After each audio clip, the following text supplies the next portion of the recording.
imika loogadaydii waa tan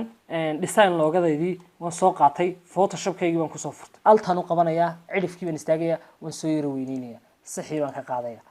loogadii baan dooranayaa control iyo t baan isla qabanayaa waan soo qaadayaa gebigeediiba angalkan yar baan dhigaya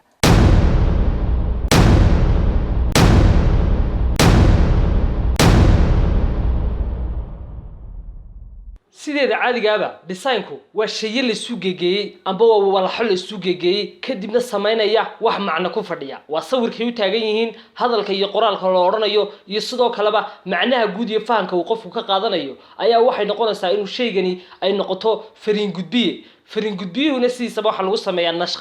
nashqada lagu sameeyayna waxa la yiraahdaa graphic design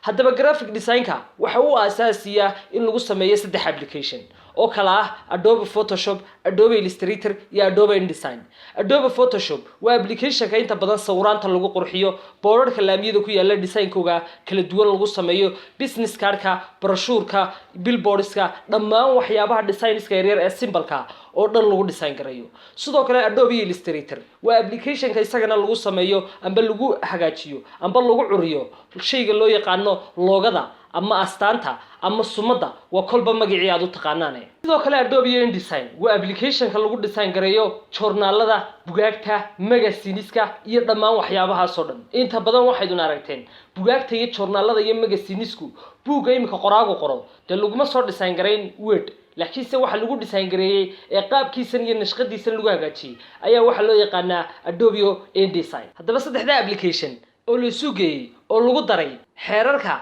itigiska iyo dhammaan waxyaabaha kale graphic design-ka ayaa waxa loo yaqaanaa graphic design. haddaba website-ka aqoon kaafi online education waxa uu ku soo kordhiyay course aad ku baran doonto graphic design-ka sidoo kale intuu course-kan socdo waxa si bilaash ah lagu siin doonaa dhammaan applications-ka la isticmaalayo ee kala ah Adobe Photoshop, Adobe Illustrator iyo Adobe InDesign. sidoo kale muddada inta lagu guda jiro waxaad ku baran doontaa course-kan in ka badan 18 xirfadood. haddaba maxaad sugaysaa maanta bay iska diiwaan geli korna u qaad xirfadaada iyo aqoontaada aad u leedahay graphic design-ka si fududna ugu shaqo tag. aniga oo Axmed Cabdi Maxamed ayaa idinla socodsiin doona idinna soo tubin doona course-kani inta uu socdo hadduu Allaah awood leh inoo ogolaado.